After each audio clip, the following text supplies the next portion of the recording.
And with so much unrest and so much fear within the Jewish community, most of these pro-Palestinian protests erupt in violence. There's there's hate that's called out, and I think... No, they don't, because I have to be clear on this, they don't erupt in violence. There've been I think there were 9 arrests and there've been 5 charges. Let's not gloss over it. You have to accept that you cannot say they always erupt into violence when they categorically don't. No, but there are things that the police won't and can't pick up on. If that's the basis of your position, then your position becomes untenable immediately. There is hate. Would you not agree with that? There's hate everywhere.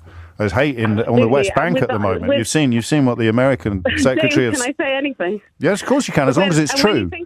When you think about the fear that Jewish people are feeling all over the country, something that exacerbates that and something that makes them feel even more scared. I mean, there are no Jewish people that would feel comfortable to go into a Palestinian protest, and even the word there were Jewish people on it. There were Jewish people on the march, and you've seen the footage from Central Station in New York as well of Jewish people protesting.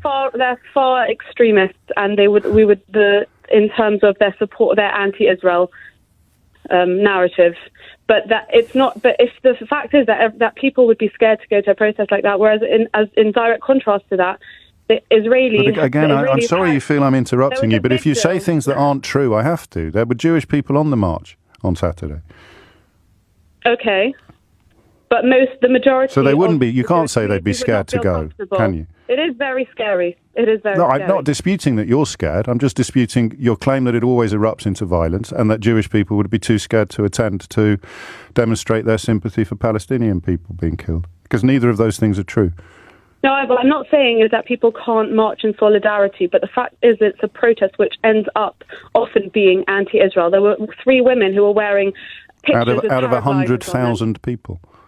That's not the point. The point is that it is. Of course, it's the point. Fear. Of course, it's the point, because you can call those people hateful, you can call those people insightful, but you can't call the march a hate march because of what 3 women did. But I haven't heard any pro-Palestinian march that's come out to condemn Hamas.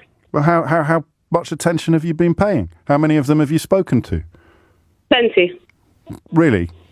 Yeah, it's very interesting having conversations. But you were too frightened to attend. An excuse. You were too frightened to attend. But I would never go to a protest. So when did you talk to them? Other people. So when did you talk to them? I've spoken to individuals. Yeah, when? With their opinions. When? Over the last couple of weeks. How? And there's always an excuse.